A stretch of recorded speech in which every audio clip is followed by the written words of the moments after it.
Bienvenue à M2EV, un lieu où la présence de Dieu est bien réelle, où le Saint-Esprit agit aujourd'hui et où des vies sont véritablement transformées. Que tu sois en quête de guérison, en quête de restauration ou d'une relation profonde avec Dieu ou simplement d'un endroit pour grandir spirituellement, tu es au bon endroit. Ici, tu n'es pas juste de passage. Tu fais partie d'une famille. Peu importe ton histoire, peu importe ton parcours, peu importe ton origine, ici, il y a une place pour toi. Bienvenue dans une communauté où l'Esprit est au centre et où Jésus transforme des vies encore aujourd'hui. Le thème de mon message ce soir, c'est déclarer juste, rendu saint, libéré en Christ Jésus-Christ. En Christ Jésus. Déclaré juste, rendu saint, libéré en Christ Jésus. Voici le thème que j'aimerais donc partager avec vous ce soir en quelques minutes. Et j'aimerais donc votre attention. J'aimerais donc vous inviter à une concentration ce soir afin de pouvoir entendre la parole de Dieu qui affranchit. Nous avons donc dans ce thème 3 expressions qui sont très importantes à pouvoir comprendre. D'accord? Vous savez, parfois, il y a un fossé entre la notion théorique et la notion pratique. Lorsque nous arrivons à la dimension pratique de quelque chose, alors ça veut dire que quelque chose s'est passé, quelque chose s'est produit, quelque chose s'est manifesté. Et ces 3 expressions sont importantes. Juste, quand on parle ici de la justice ou de la justification, saint, le mot saint, c'est important de savoir c'est quoi, et aussi le mot libéré, qui est important aussi, parce que en tant que chrétien, parfois, nous perdons de vue ces réalités, et ce soir, nous voulons développer cela par la grâce de Dieu. Donc, pour tous ceux qui sont donc en présentiel, pour tous ceux qui sont en ligne, pour tous ceux qui nous suivront après, ce message peut vous donner encore la victoire. Ce message peut encore vous donner une révélation qui vous manque. Il faut simplement que vous soyez disposés et ouvrez vos cœurs à la parole de Dieu ce soir. Lisons ensemble Romains le chapitre 5 à partir du verset 1. Romains le chapitre 5 à partir du verset 1. Que dit Romains? Romains dit, étant donc justifiés par la foi, nous avons la paix avec Dieu par notre Seigneur Jésus-Christ. Je reprends ce verset. Étant donc justifiés par la foi, nous avons la paix avec Dieu par notre Seigneur Jésus-Christ. Amen. C'est un passage que nous le connaissons, ce passage, et nous le récitons, nous le proclamons parfois. Mais il est important que nous arrivions à comprendre quelque chose. Pourquoi ce passage commence en nous disant que, étant donc justifiés par la foi. qu'est-ce qui a pu bien se passer, qu'est-ce qui a pu bien se produire et qu'on dit que nous sommes justifiés par la foi. Ça veut dire que des événements, des choses se sont passées avant que nous arrivions à cette question de la justification. On ne peut pas arriver à la question de la justification sans se poser des questions de qu'est-ce qui a pu bien se produire. Nous voulons donc nous rappeler que lorsque nous lisons le livre de Genèse, le début de la création, vous vous souvenez, nous nous souvenons, vous tous qui êtes en présentiel et vous tous qui êtes en ligne, nous nous souvenons que lorsque Dieu a créé Adam et Ève, au chapitre 2 de Genèse, ils étaient dans le jardin d'Éden, dans la communion avec le Seigneur, notre Dieu et notre Roi. Et tout se passait à merveille. Pourquoi? Parce qu'ils étaient créés à l'image de Dieu, à la ressemblance de Dieu. Et ils vivaient selon quoi? Selon la morale de Dieu, selon, oui, la pensée de Dieu. C'est ça, l'homme qui a été créé à l'image de Dieu et à la ressemblance de Dieu. Mais nous voyons que en Genèse, le chapitre 3, lorsque l'homme va être tenté par le diable, qu'est-ce qui va se passer? C'est que une fois que l'homme va pécher et l'homme va tomber dans le péché, nous voyons que la désobéissance d'Adam et Ève va faire entrer dans le monde ce qu'on appelle le péché. Le péché. Maintenant, j'aimerais attirer notre attention sur quelque chose de particulier maintenant. Vous savez que lorsque nous lisons Genèse le chapitre 1, nous voyons que les cieux et la terre ont été créés par qui? Par Dieu. Donc Dieu est le créateur des cieux et de la terre et Dieu a créé aussi l'homme.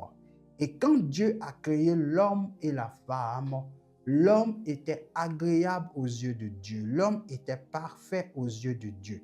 Mais lorsque l'homme a désobéi et l'homme est tombé dans le péché, alors il y a eu quoi? Il y a eu cette séparation. Il y a eu cette séparation. Et parce qu'il y a eu séparation, tous les hommes donc sont sous le couvert du péché. C'est ce que Romains le chapitre 3, 23 dit. Car tous ont quoi? Ont péché. Et quoi? Et sont privés de quoi? De la gloire de quoi? De Dieu. Sont privés de la gloire de Dieu. Ça veut dire quoi? Tous ont péché et sont privés. Ça veut dire que avant qu'ils pêchent, avant que le péché soit dans le monde, avant que l'homme pêche, l'homme était dans la gloire de Dieu. L'homme n'était pas privé de la gloire de Dieu. Et parce que l'homme n'était pas privé de la gloire de Dieu, parce que l'homme était dans la gloire de Dieu, l'homme avait quoi? Il avait un verdict agréable qui sortait de la bouche de qui? De Dieu. Mais lorsque l'homme s'est éloigné de Dieu par la désobéissance, alors nous devons comprendre par là que lorsque Dieu doit juger l'homme, lorsque Dieu doit prononcer un verdict sur l'homme, lorsque Dieu doit parler à sa créature, bien évidemment parce que l'homme a péché, bien évidemment parce que l'homme s'est éloigné de Dieu, alors Dieu prononce normalement le procès final de Dieu vis-à-vis de l'homme, c'est la condamnation. C'est la condamnation. Donc, nous devons comprendre que l'humanité a péché contre Dieu en désobéissant à Dieu. Et puisque l'humanité a péché contre Dieu, Dieu qui est le juste juge doit donc faire quoi? Il doit donc apporter un jugement à l'humanité. Il doit donc juger l'humanité. Maintenant, puisque je vous le disais, que l'homme a péché et que l'homme s'est séparé de Dieu à cause du péché, cela nous emmène à dire que le verdict naturel que Dieu doit donc prononcer, c'est la condamnation. C'est la condamnation. C'est la condamnation. Maintenant, le verset que nous venons de lire nous dit que, étant donc justifié par la foi, ça veut dire quoi? Ça veut dire que il y a une justification qui est rentrée en vigueur pour que le verdict normal que Dieu doit prononcer, ce verdict que Dieu doit prononcer, la justification est rentrée en ligne de compte pour pouvoir stopper cela. Parce que de manière naturelle, nous sommes tous des pécheurs. Et parce que nous avons péché et que nous avons été privés de la gloire de Dieu, la prononciation du verdict final de Dieu, c'est un verdict de condamnation. C'est un verdict de condamnation. Mais puisque Dieu a tant aimé l'humanité, a tant aimé l'homme, a tant aimé, oui, nos vies, ce que Dieu va faire, Dieu va apporter le salut à nouveau à l'homme, à l'humanité, en la personne de qui? En la personne de Jésus-Christ de Nazareth.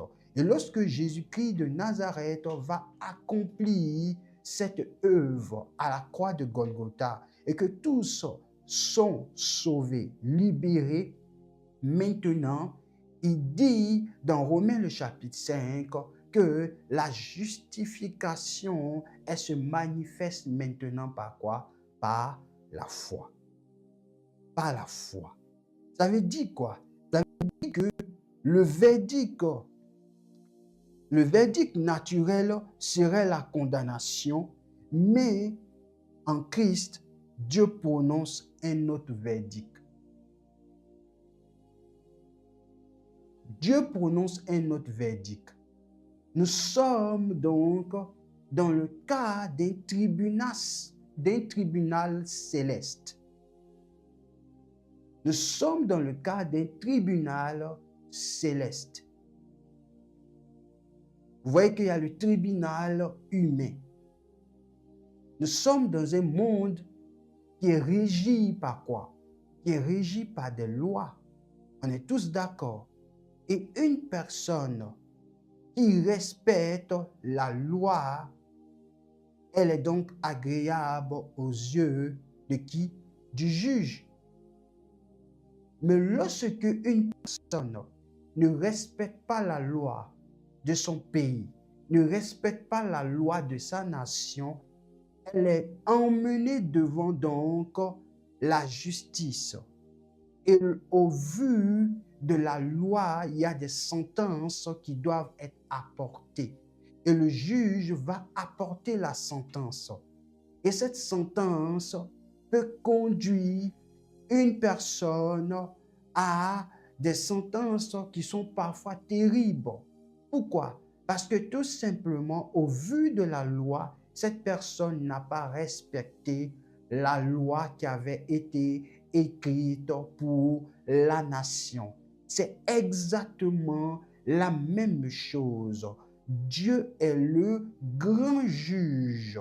Et dans le tribunal céleste, qu'est-ce qui s'est passé? C'est que, en tant qu'homme, en tant que femme, Dieu a décidé de prononcer un jugement contre l'homme, la femme qui a péché contre lui, qui a désobéi contre lui. Et voici Jésus-Christ de Nazareth il va venir et lorsque il va donc payer le prix à la croix de Golgotha, il va payer ce prix pour qui? Pour toi et pour moi, pour que au travers donc de cette œuvre qui a été accomplie par Jésus-Christ, tous ceux maintenant qui ont quoi? Qui ont la foi dans cette œuvre accomplie de Jésus-Christ de Nazareth, Dieu maintenant, il fait quoi? Dieu ne regarde plus maintenant à la désobéissance de Genèse le chapitre 3, mais Dieu se focalise donc sur quoi? Sur ce que Jésus-Christ a accompli. Et par ce sacrifice de Jésus-Christ, Dieu déclare la personne juste. C'est formidable ça. Dieu déclare la personne juste. Donc, nous voyons ici que quoi? Il y a donc quelque chose qui rentre en vigueur, c'est quoi? C'est la foi. La foi qui est quoi? Qui est le moyen par lequel on reçoit gratuitement le cadeau que Dieu nous donne, qui est la justification. Maintenant, nous devons comprendre quelque chose. Il dit, étant donc justifiés par la foi, nous avons la paix avec Dieu. Par qui? Par notre Seigneur Jésus. Nous avons la paix avec Dieu. Nous devons comprendre que la paix est quoi? La paix est la conséquence de la justification. La paix est la conséquence de la justification. Quand nous lisons Romains le chapitre 1, du chapitre 1 au chapitre 4, si vous lisez ces 4 chapitres avant d'arriver donc au chapitre 5, qu'est-ce que nous constatons? Nous constatons que il nous révèle dans ces passages que parce que nous avons péché, nous sommes donc ennemis de Dieu, nous sommes donc, oui, séparés de Dieu. Et quand nous sommes ennemis de Dieu, ça veut dire que nous ne sommes plus dans les plans de Dieu. Nous ne pouvons plus accomplir ce que Dieu nous dit. Donc, en Romains le chapitre 5, verset 1, quand on rentre maintenant dans la justification, il y a une paix maintenant qui va se manifester. Mais cette paix-là, elle sera de quoi? Elle sera de 2 ordres. De 2 ordres. De 2 ordres, pourquoi? Parce que dans un premier temps, la paix signifie quoi? Elle signifie dans un premier temps la fin de l'hostilité. La fin de l'hostilité entre l'homme et Dieu. La fin de l'hostilité entre l'homme et Dieu. Pourquoi? Je vais expliquer dans un langage un peu simple pour que nous puissions comprendre. Vous voyez, si deux nations sont en guerre, lorsque elles décident de pouvoir se réconcilier, dans un premier temps, qu'est-ce qui va se passer? Ils vont donc mettre fin à l'hostilité.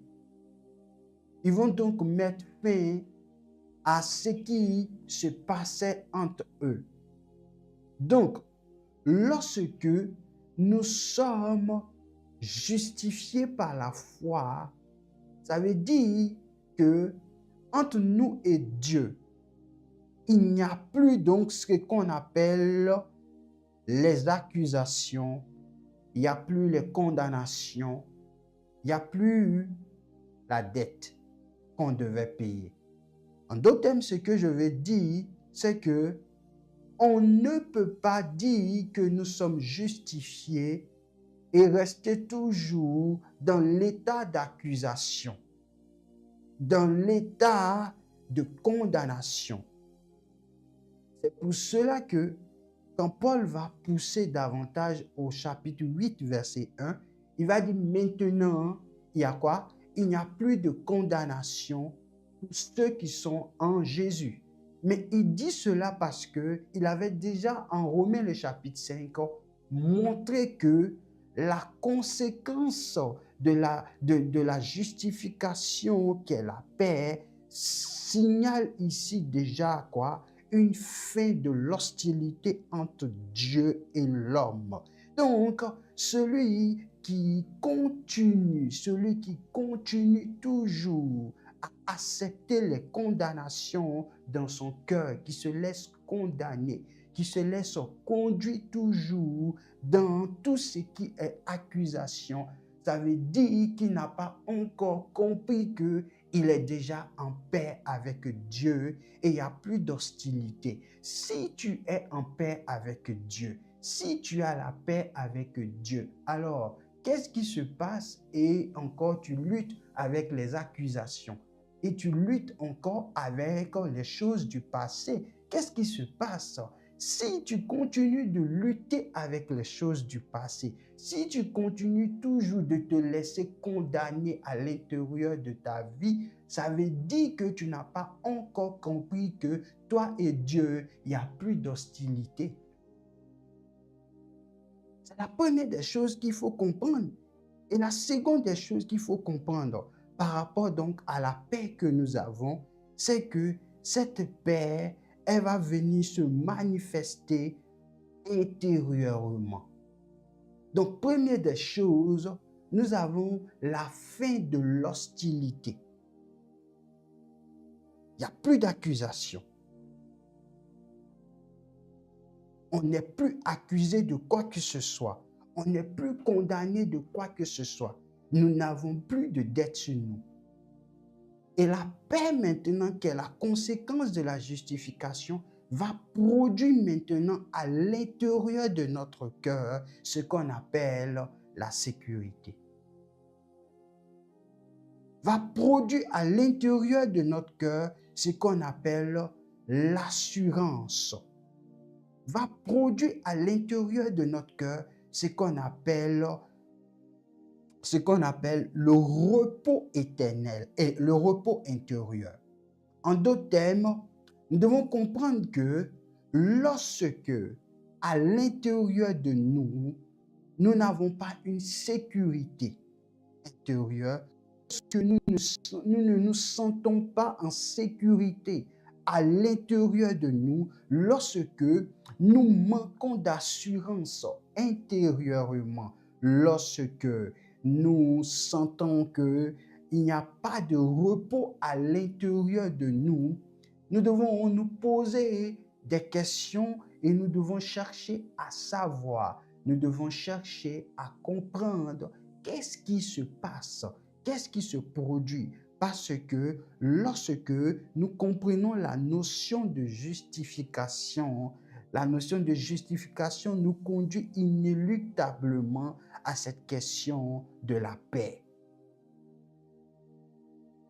Je veux que nous retenons ce soir la notion de paix qui sort de la justification.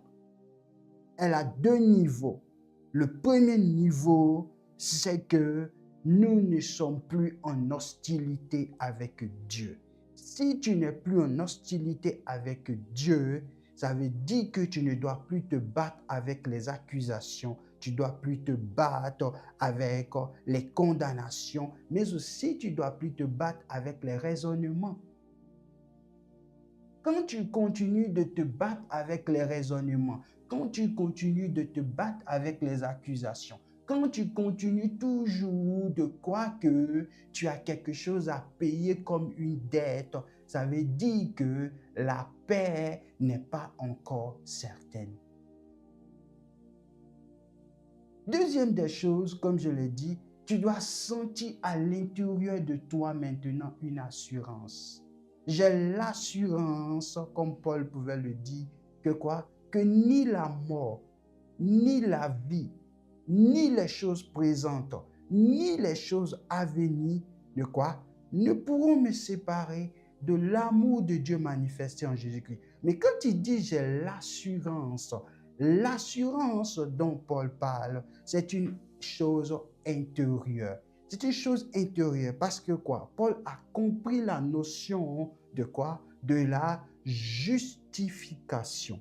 En d'autres termes, la définition que je vais donner maintenant à la justification, c'est quoi? allez-y, notez ce point, c'est que la justification est le changement de situation que l'on reçoit par la foi et qui conduit inéluctablement à la paix dont la source ultime est le Christ Jésus. Je reprends. La justification est le changement de situation que l'on reçoit par la foi et qui conduit inéluctablement à la paix dont la source ultime est le Christ. Voici une définition de la justification. C'est un changement de situation. Pourquoi? Parce que tout simplement, Jésus-Christ de Nazareth a accompli la justice. Tout est accompli en lui. C'est ça. Tant qu'on n'a pas compris la notion de justification, on ne peut pas être libéré du péché. On ne peut pas être libéré du péché. Étant donc justifié par la foi. C'est ta foi. La foi que tu mets en l'œuvre accomplie de Christ à la croix. C'est ça qui fait que tu es justifié. C'est ça qui fait qu'un homme peut être justifié. Et ce soir, je veux encore nous inviter, je veux encore attirer notre attention sur ce verset pour comprendre que ici, dans ce verset, nous parlons de déclaration de justification. Voici pourquoi j'ai commencé mon thème en disant déclarer quoi? Juste. C'est une certitude. C'est quelque chose de sûr, c'est quelque chose de clair et de limpide que Dieu a dit. Dieu a déclaré que tu es juste. Dieu a déclaré que tu es juste. Mais parfois, beaucoup se battent encore avec la notion de justification. Beaucoup encore sont en train de se battre toujours avec les condamnations. Beaucoup encore sont en train de retourner encore dans leur passé. Quand nous retournons dans notre passé, quand nous nous battons encore avec les notions de condamnation, ça veut dire que nous n'avons pas encore compris ce que Jésus-Christ a fait. Dieu nous a déclaré juste en quoi? En Jésus-Christ de Nazareth. Et ça, lorsque nous le comprenons, à l'intérieur de nous, nous sommes dans le repos. À l'intérieur de nous, nous sommes dans la sécurité. Si ton intérieur n'est pas rempli de sécurité, si ton intérieur n'est pas rempli de repos, si dans ton intérieur, tu ne sens pas l'assurance, laisse-moi te dire que ce n'est pas parce que l'œuvre n'a pas été déjà accomplie, mais c'est parce que tout simplement, tu n'as pas encore compris la notion de quoi? De justification. Donc ne cherche pas à te battre, ne cherche pas à pouvoir sauter de part et d'autre, ne cherche pas à courir ça et là.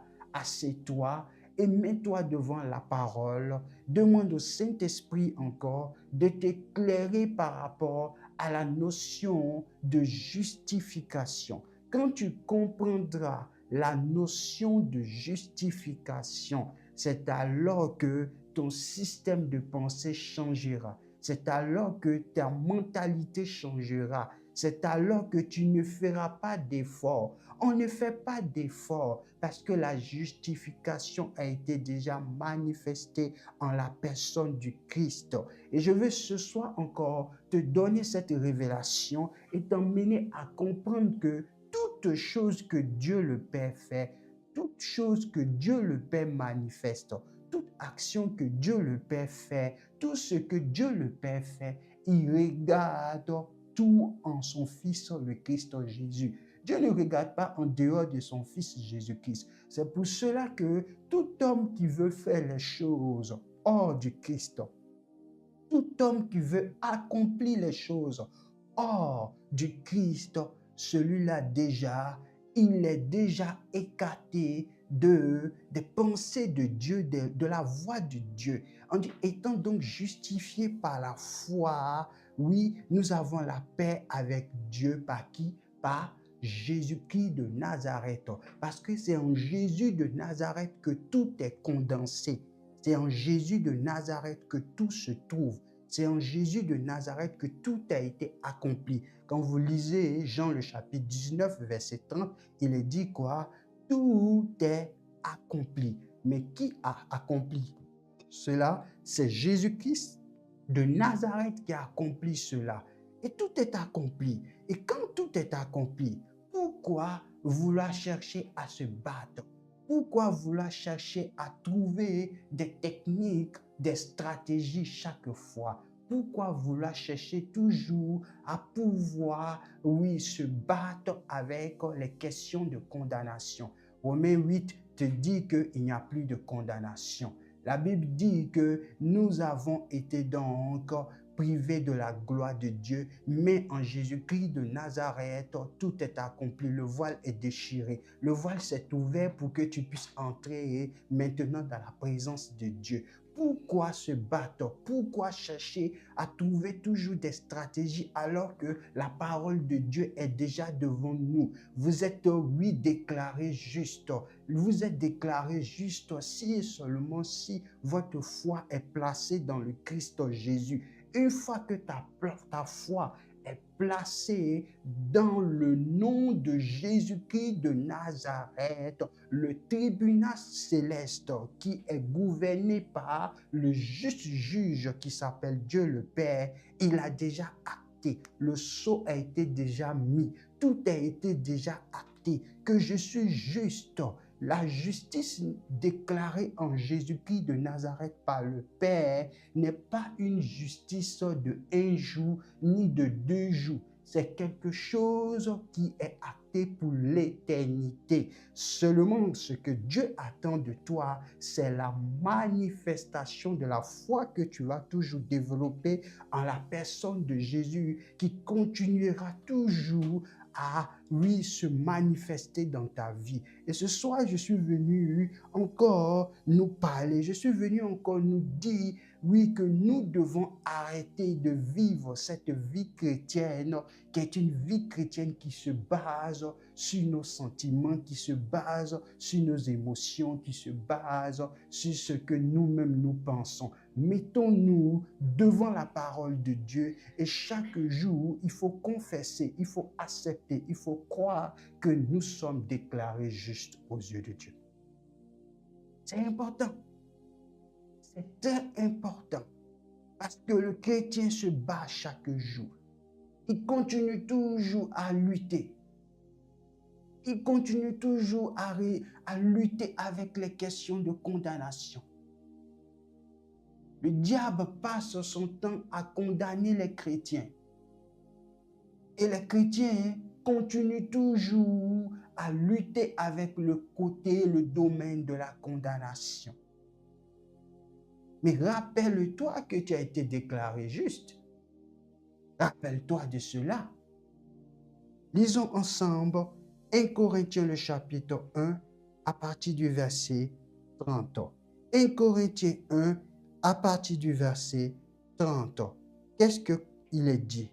Il est dit, or, c'est par lui que vous êtes en Jésus-Christ, lequel, de par Dieu, a été fait pour nous sagesse justice et sanctification et rédemption. Vous voyez ici, dans ce verset, il est dit que c'est par lui que vous êtes en Jésus-Christ. Lui, c'est qui? C'est Dieu le Père. D'accord? C'est la volonté de Dieu le Père qui a permis que vous soyez en Jésus-Christ. Et regardez, il pousse le verset encore en disant, lequel, de par Dieu, a été fait pour nous quoi? 1. Sagesse. 2. Justice. 3. Sanctification et rédemption. Mais ça, c'est en qui? C'est en Jésus-Christ. Ça veut dire quoi? Ça veut dire que quand on parle de la notion de sagesse, quand on parle de la notion de justification, quand on parle de la notion de sanctification, quand on parle de la notion de rédemption, n'allons pas chercher la sagesse par nous-mêmes. La sagesse, c'est le Christ. La justice, c'est le Christ. La rédemption, c'est le Christ. La sanctification, c'est le Christ. Maintenant, il dit, lequel de par Dieu a été fait pour nous. Ça dit que ce que toi-même tu ne peux pas faire, ce que nous-mêmes nous ne pouvons pas faire, ça a été fait par Jésus-Christ de Nazareth. Ça a été fait par le Christ Jésus. Il a été fait quoi? Il a été fait sagesse pour qui? Pour toi et pour moi. Jésus a été fait justice pour toi et pour moi. Jésus a été fait sanctification pour toi et pour moi. Jésus a été fait rédemption pour toi et pour moi. Maintenant, il faut comprendre ça. Lorsque toi-même tu veux rechercher ta rédemption, tu seras en train de te laisser tromper toujours par Satan. Lorsque toi-même tu veux rechercher ta sanctification, toi-même, tu seras toujours trompé par Satan. Lorsque tu veux rechercher toi-même ta propre sagesse, tu seras toujours trompé par Satan. Lorsque tu voudras chercher toi-même ta propre justice, tu seras trompé toujours par Satan. Il n'y a rien à chercher. Il y a simplement à recevoir ce don déjà qui est manifesté. Et ce don qui est manifesté, tu dois simplement l'accepter par la foi, le croire simplement. C'est quand on commence à croire en ce qui a été déjà manifeste, en ce qui a été déjà accompli, que les choses commencent à se produire. C'est ça la vie chrétienne. Le chrétien, parfois, il est déçu. Ceux qui viennent parfois à Jésus-Christ de Nazareth, et après un bon moment, ils sont déçus, ils sont découragés. Pourquoi? Parce qu'ils ne veulent pas eux-mêmes faire les choses. Ils ne veulent pas eux-mêmes manifester les choses. Si tu étais capable de faire les choses par toi-même, Dieu n'allait pas décider dans son conseil suprême d'envoyer Jésus-Christ de Nazareth sur la terre pour te sauver. La Bible dit que Dieu a tant aimé le monde qu'il a donné qui son Fils unique afin que quoi, quiconque croit en lui ne périsse point, mais qui ait la vie éternelle. C'est parce que tu étais dans la misère, dans la souffrance, dans l'épreuve, la difficulté, le péché, l'esclavage, la soumission, dans la souffrance que Jésus est venu. Et dans le plan de Dieu, Dieu dit à Jésus-Christ, va accomplir ce qu'ils ne peuvent pas accomplir. Et une fois le plan accompli, une fois les choses mises en œuvre, on ne leur demandera pas de pouvoir faire ce que tu as fait, mais on leur demandera simplement de croire en ce que tu as fait. Et une fois celui qui croit en ce que tu as fait, je le déclare juste. Parce que toi, tu as été juste. Parce que toi, tu as accompli cela. Donc, tous ceux qui s'identifient en ta personne, mon fils Jésus-Christ de Nazareth, par ricochet, ils sont donc sages. par ricochet, ils sont donc justes. Par ricochet, ils sont donc déclarés saints. Par ricochet, ils sont donc déclarés libérés. Et c'est ça la vérité. Maintenant, ce qui fera la différence, c'est que parfois, nous pouvons penser que ce qui a été dit par la parole de Dieu, elle est différente de ce que nous voyons dans le naturel. Mais c'est là maintenant, la foi maintenant parle. C'est là maintenant que la foi se met en place. C'est là maintenant que la foi se manifeste. Parce que l'œuvre de Dieu, elle est spirituelle. Et il faut la comprendre, il faut la voir dans la dimension spirituelle. C'est pas parce que on dit le Christ s'est fait sagesse pour moi que tu te réveilles le matin, tu veux être l'homme, oui, qui manifeste la sagesse devant tout le monde. Ça, ce n'est pas ça. Ça, c'est l'orgueil qui t'anime. C'est l'orgueil qui te pousse à vouloir peut-être chercher à montrer aux hommes que tu es sage. C'est pas ça. Mais quand on dit que Christ s'est fait sanctification pour nous, ça veut dire qu'il y a quelque chose qui s'est passé et toi maintenant, tu ne fais plus d'efforts. Tu laisses maintenant les choses se manifester à travers toi. Regardons quelque chose. Nous avons parlé donc de la justification. Parlons rapidement de la sanctification. Vous avez vu dans ce passage que nous avons lu tout à l'heure, on dit que nous avons quoi? Nous avons été faits et que Christ a été fait pour nous quoi? Sanctification. Christ a été fait pour nous sanctification. Ça veut dire quoi? Vous savez que la sanctification, c'est quoi? C'est le fait qu'on dit vous êtes un peuple sanctifié. C'est-à-dire que vous êtes un peuple qui a été mis à part. N'est-ce pas? Nous connaissons cela. Mais je veux nous emmener à comprendre quelque chose. C'est que quoi? La sanctification, ce n'est pas un combat pour être saint. On ne se bat pas pour être saint. OK? Il faut que cette parole-là descende dans notre âme et dans notre esprit ce soir. Tu ne te bats pas pour devenir saint. Tu m'entends?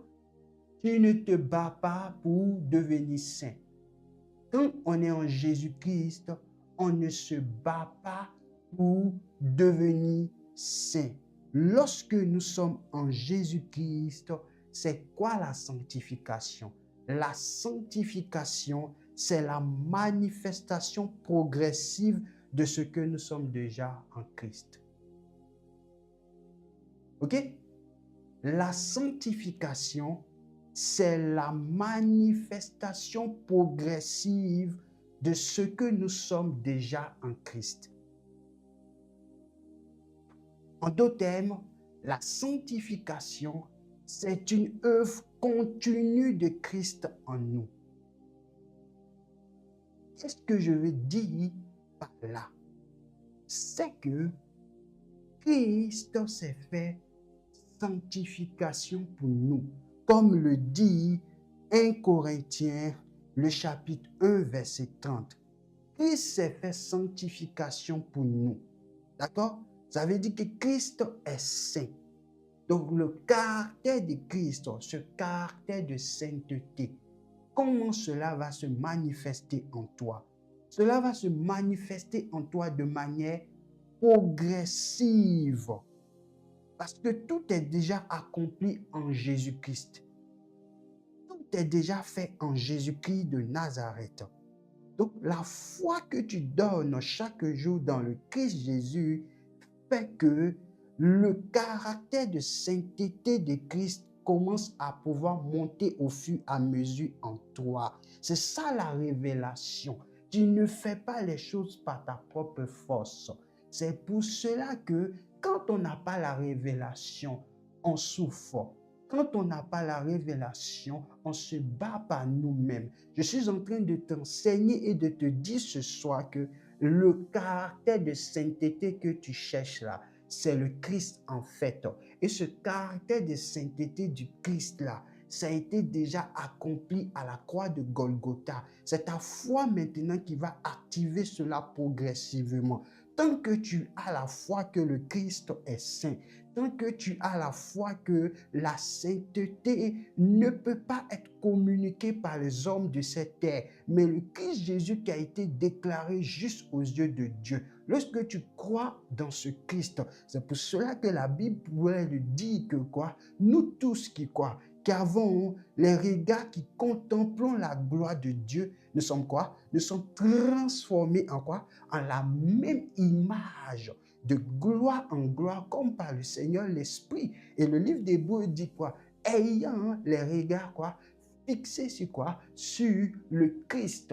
Sur le Christ qui est quoi? Qui est le chef et quoi? Et le consommateur de la foi. Ce que je suis en train de dire, c'est que quoi? Lorsque tes regards sont fixés ailleurs, lorsque tes regards sont fixés sur comment je vais faire pour pouvoir donc sortir de ce péché, lorsque tes regards sont fixés sur comment je vais faire pour pouvoir vaincre ce problème, alors tes regards ne sont pas fixés sur le Christ.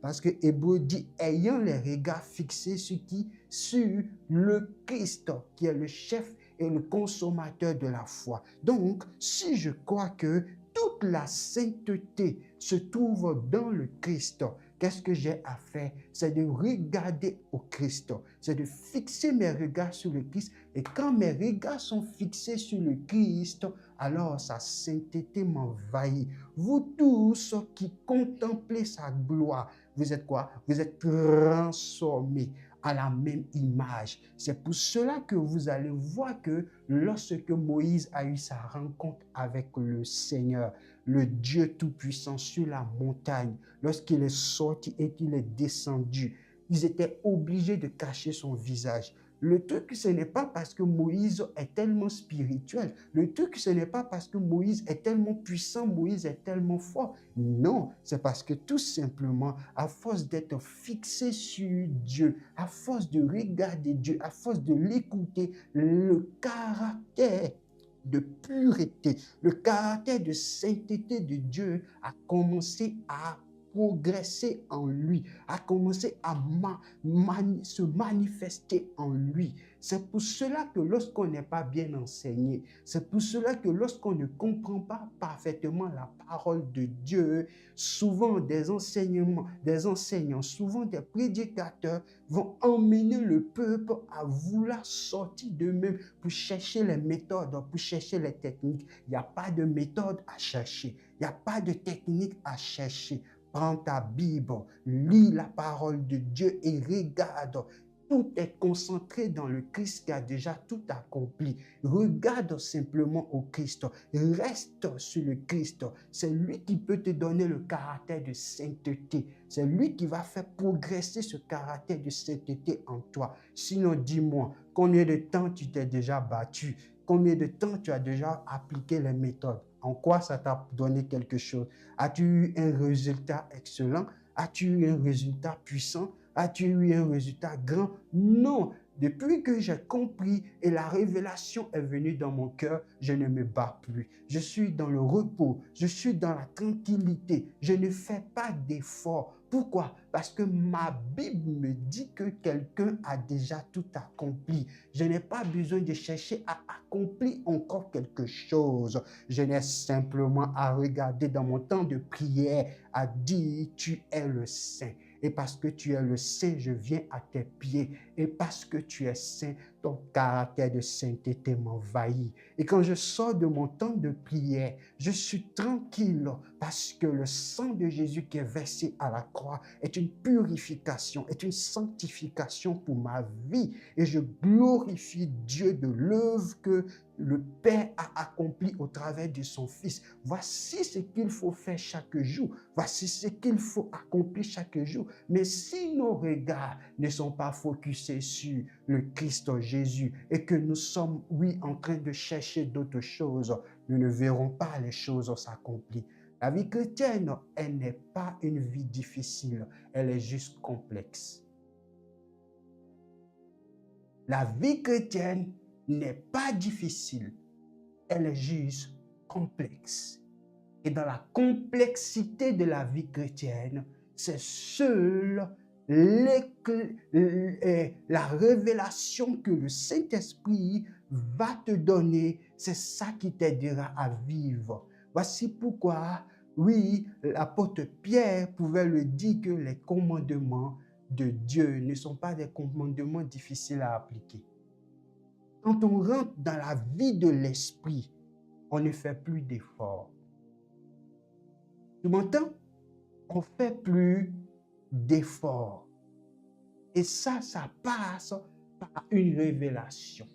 Toutes les personnes, oui, que vous voyez qui sont parfois frustrées dans l'église, qui se disent, je n'évolue pas, je n'avance pas. Ce n'est pas parce que Dieu ne t'entend pas. Ce n'est pas parce que Dieu n'entend pas tes prières. Ce n'est pas parce que Dieu ne t'écoute pas. Ce n'est pas ça. Mais c'est une question simplement de compréhension. Tant que tu n'as pas compris que tout se passe en Jésus-Christ de Nazareth et que tu ne donnes pas de la crédibilité à Jésus et que tu ne donnes pas du temps à Jésus et que tu ne cherches pas à connaître encore qui est le Christ, tu vas continuer toujours à souffrir. Tu vas continuer toujours à penser que la vie chrétienne, elle est difficile. Dans la vie chrétienne, on ne se bat pas. Dans la vie chrétienne, on laisse le Christ progresser en nous.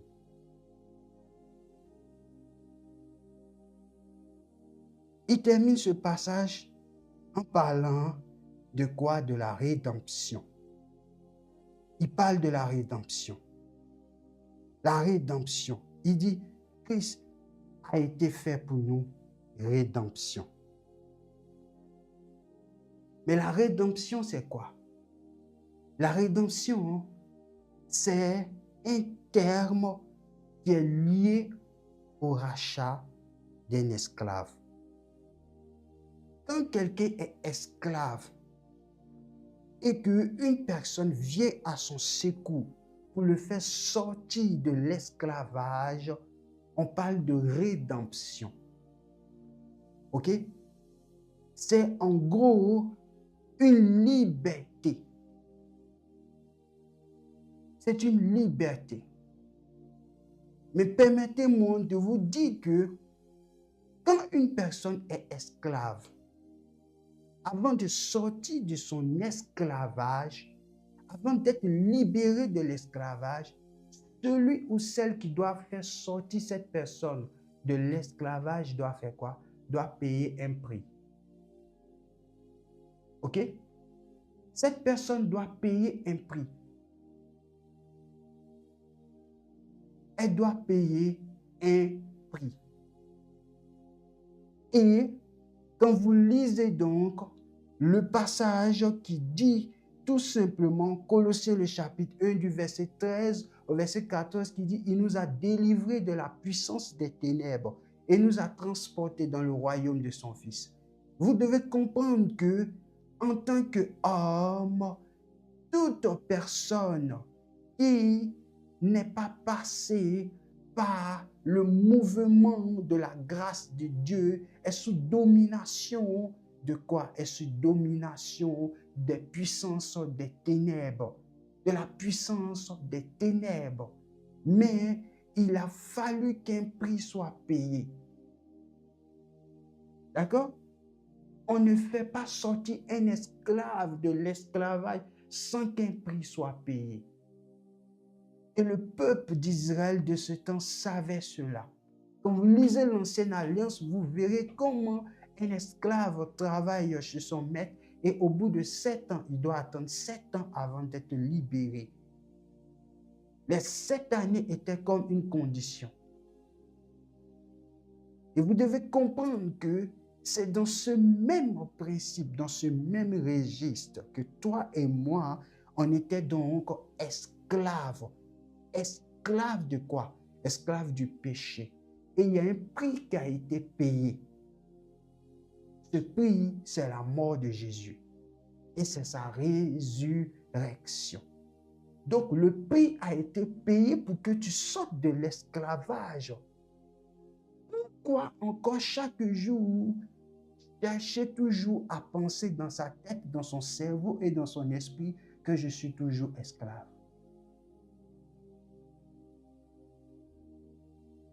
Le sacrifice de Jésus-Christ à la croix, ce sacrifice est le prix, est l'action posée définitivement pour te montrer que tu as été racheté et que tu as été pris maintenant d'où tu étais esclave. Et il y a plus de 2000 ans que cela s'est manifesté et cela a été accompli. Mais pourquoi encore nous vivons comme si nous sommes encore sous la domination? Il y a un prix qui a été déjà payé. Il y a un prix qui s'est déjà, qui s'est manifesté déjà. C'est ça que nous devons comprendre. Si un prix n'était pas payé, alors on pouvait dire que nous ne sommes pas libérés. Mais Jésus-Christ a payé notre rédemption. Il a payé ta rédemption pour que tu sois libre. Nous sommes libres. Tu es libre. Parce que le prix a été déjà payé. Mais ça a été payé en Jésus-Christ de Nazareth. En gros, lorsque tu lis 1 Corinthiens, le chapitre 1, le verset 30, tu es béni chaque jour. Ouvre ta Bible et lis ce verset chaque jour. On dit qu'en lui, le Christ s'est fait sagesse. Le Christ s'est fait justice. Le Christ s'est fait quoi? Il s'est fait sanctification. Et le Christ s'est fait il s'est fait rédemption. Tout est dans le Christ. Tout est concentré dans le Christ.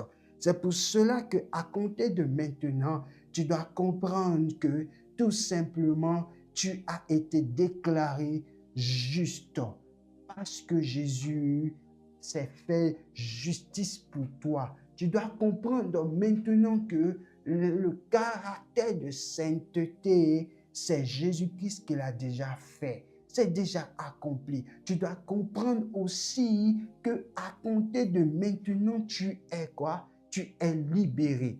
Libéré pas dans la bouche, mais libéré définitivement. Pourquoi? Parce que pour être libre, il y a un prix qu'on paye. Tant qu'un prix n'est pas payé, on n'est pas libéré. Et si tu crois au prix qui a été payé, tu commences à comprendre dans ton esprit et dans ta pensée que tu es libre. Tu es libre du péché. Le péché n'a plus de force sur toi lorsque tu comprends cela. Parce que la vie de Dieu est en toi maintenant. La vie de Dieu, elle coule en toi maintenant. Ce sont des principes bibliques que chacun doit comprendre et chacun doit appliquer chaque jour.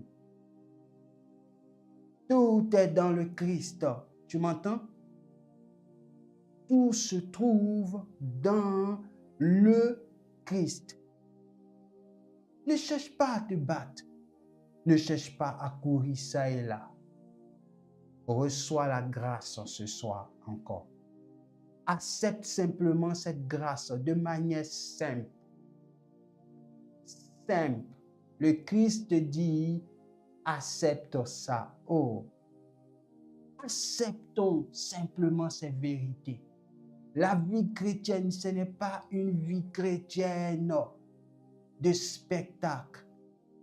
On ne se bat pas dans la vie chrétienne. Tu m'entends?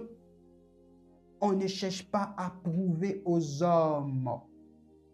On ne cherche pas à pouvoir montrer aux hommes. Dieu n'a pas besoin que nous montrons notre caractère, de dire que nous avons fait ceci, nous avons fait cela. Même dans ta vie de prière, quand tu lis le livre des Hébreux, il est dit que Jésus-Christ est à la droite du Père et il prie pour toi. Quand tu lis Romains, on dit le Saint-Esprit intercède pour toi. Si tu médites profondément toute la Bible, la parole de Dieu, tu vas voir au final que tout est grâce. Tout est grâce.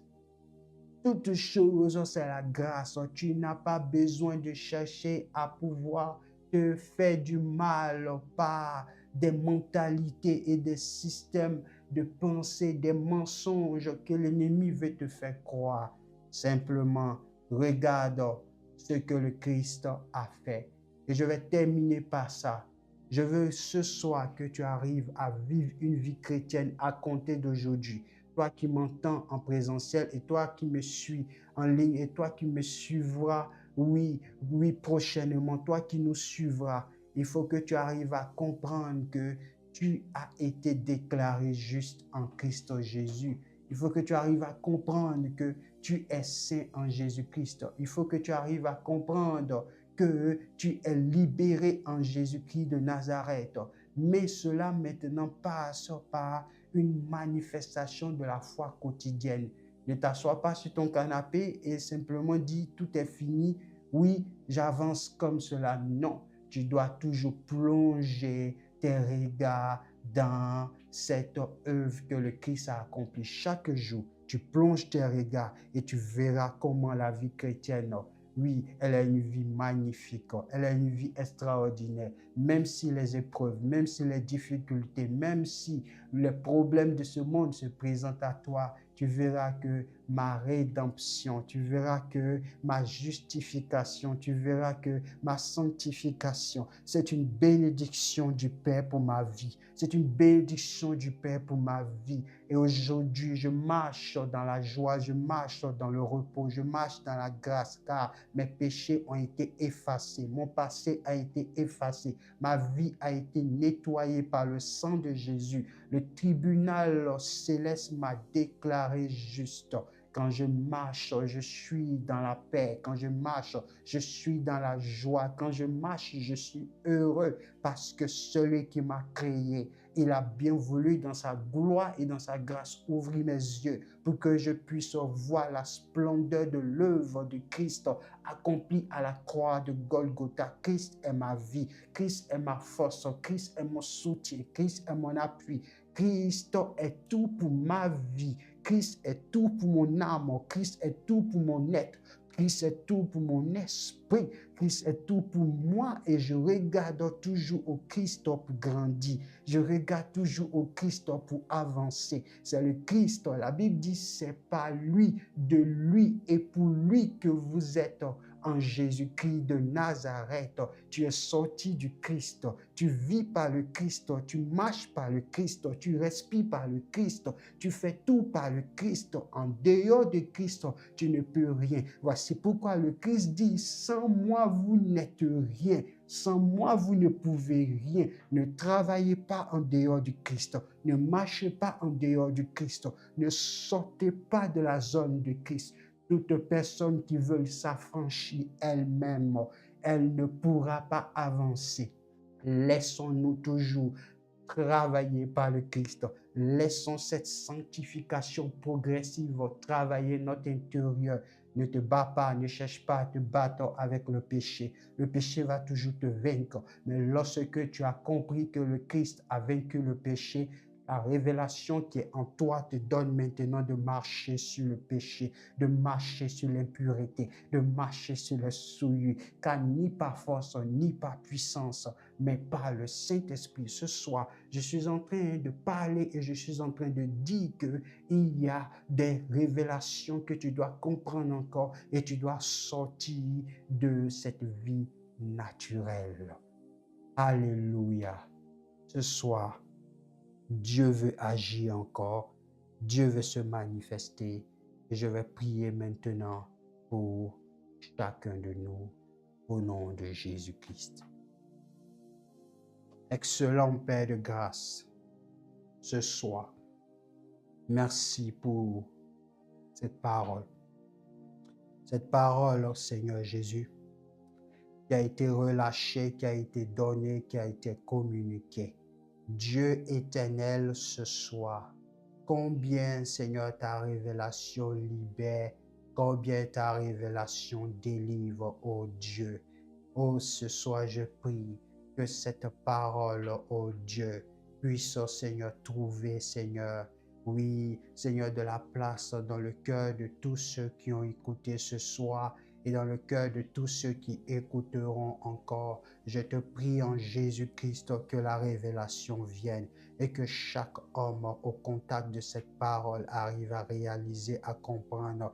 Oui, Seigneur, qu'il est déclaré juste en Jésus, arrive à comprendre qu'il est saint en Jésus, arrive à comprendre qu'il est libéré du péché en Jésus et de comprendre et de croire, Seigneur, par la foi en cette œuvre. Et je te prie de donner à chacun de pouvoir avoir maintenant les regards sur le Christ Jésus et d'écouter le Christ, de chercher à pouvoir, oh oui, se soumettre au conseil du Christ, avoir les regards fixés sur le Christ. Tout est dans le Christ. La sagesse est dans le Christ. La justification est dans le Christ. La sanctification est dans le Christ.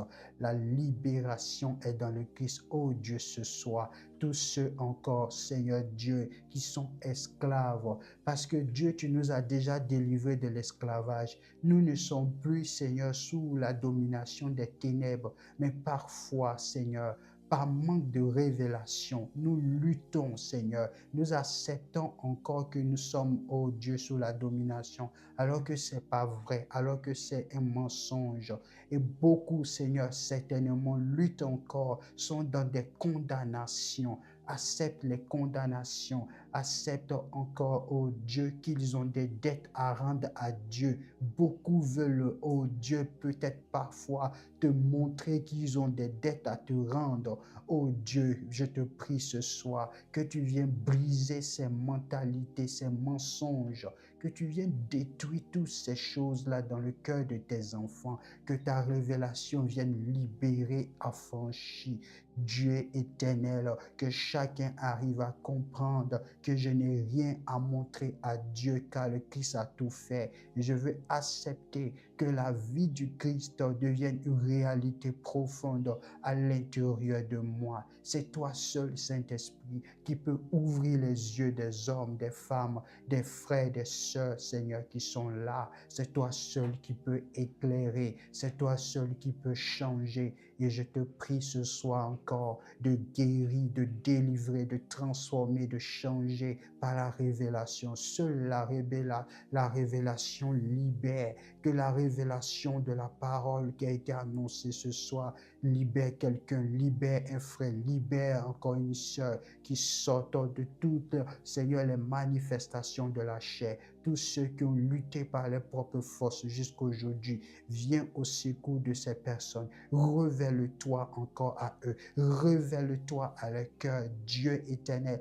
et emmène-les, Seigneur Dieu, à réaliser combien dans le Christ nous sommes déjà libres, combien dans le Christ nous sommes déjà affranchis, combien dans le Christ nous sommes déjà déclarés justes, combien dans le Christ nous sommes déjà déclarés saints, combien dans le Christ nous sommes déjà déclarés libérés, ceux qui luttent avec des péchés, ceux qui sont esclaves encore des péchés, de l'impureté, des souillures, des œuvres de la chair. Dieu éternel, révèle-toi à eux, montrant que le Christ a déjà vaincu ces choses et qu'il laisse par la foi le Christ habiter encore en eux pour que cette sanctification progressive se manifeste. Ce soit encore Dieu éternel, que ta vérité, Seigneur, ouvre les yeux de ceux qui entendent cette parole, que ta vérité ouvre les yeux, que les écailles tombent, que les écailles tombent, que les écailles tombent, que les écailles tombent,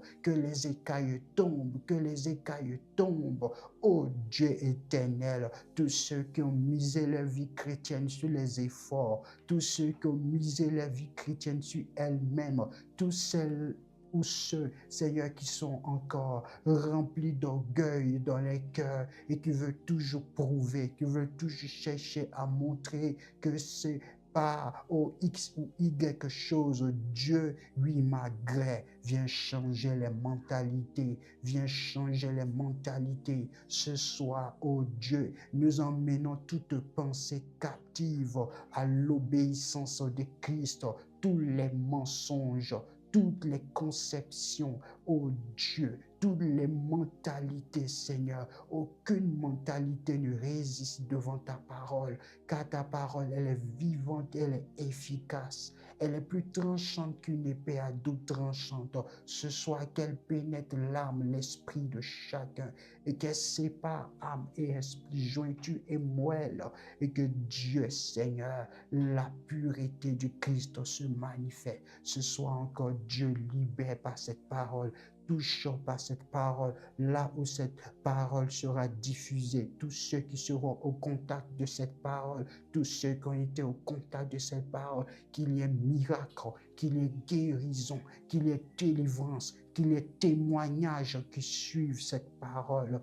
Dit, j'ai entendu la parole du Christ qui m'a libéré, que Dieu éternel, les hommes, les femmes puissent entrer dans le repos du Christ. Je prie ce soir encore que Dieu, cette paix qui est conséquence de la justification, puisse emmener tes enfants à voir que Dieu, maintenant, il n'y a plus d'hostilité entre nous et toi. Et maintenant que Dieu, tu crées dans les cœurs l'assurance, la sécurité dans les cœurs. Dieu, ce soir, manifeste-toi encore à cette soirée de libération, à cette soirée de libération, à cette soirée de libération. Que les chaînes tombent, que les chaînes tombent, que les chaînes tombent, que les chaînes tombent, que les chaînes tombent. Et donne, Seigneur, à ceux-là qui n'ont pas encore compris ces choses, donne-leur la grâce de voir, de comprendre.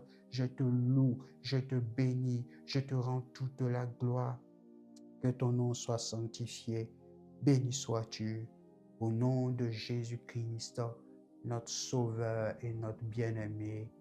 Gloire à toi. Alléluia. Gloire à Dieu ce soir encore. Nous voulons bénir Dieu pour sa fidélité et nous croyons ce soir que ce message est un message qui pourra, oui, par la grâce de Dieu, vous apporter encore grâce, délivrance. Nous allons passer maintenant aux informations de l'Église. Dans un monde de plus en plus instable, il y a un lieu où les cœurs s'affermissent, où la foi grandit et où l'Esprit de Dieu agit encore aujourd'hui. Bienvenue à l'Église Mission Esprit et Vie. Bienvenue à M2EV. 2 programmes par semaine sont là pour réveiller ta vie. Chaque mercredi soir à 19h30, vit un temps d'enseignement et de révélation à l'école Esprit et Vie. E2EV, c'est un moment pour fortifier ta foi, approfondir la parole et expérimenter la transformation que seul Dieu peut opérer. Alors rejoins-nous en ligne sur Zoom via notre site église-évangélique-m2ev.fr. Ne rate pas ces moments de bénédiction où la présence de Dieu est palpable et où ta foi grandit. Mais ce n'est pas fini. Parce que chaque vendredi soir à 19h30, c'est la soirée de libération. Un temps où la présence de Dieu se manifeste avec puissance. Là où les chaînes tombent, là où les chaînes sont brisées, où les cœurs sont guéris et où les vies sont renouvelées. Alors, viens tel que tu es et découvre la vraie liberté en Christ. Ne reste pas seul, ne reste pas spectateur. Invite, partage, écris-nous et connecte-toi. Ensemble, vivons la présence de Dieu. Ensemble, marchons vers le Roi des Rois. M2EV Mission Esprit et Vie, là où tout commence avec l'Esprit.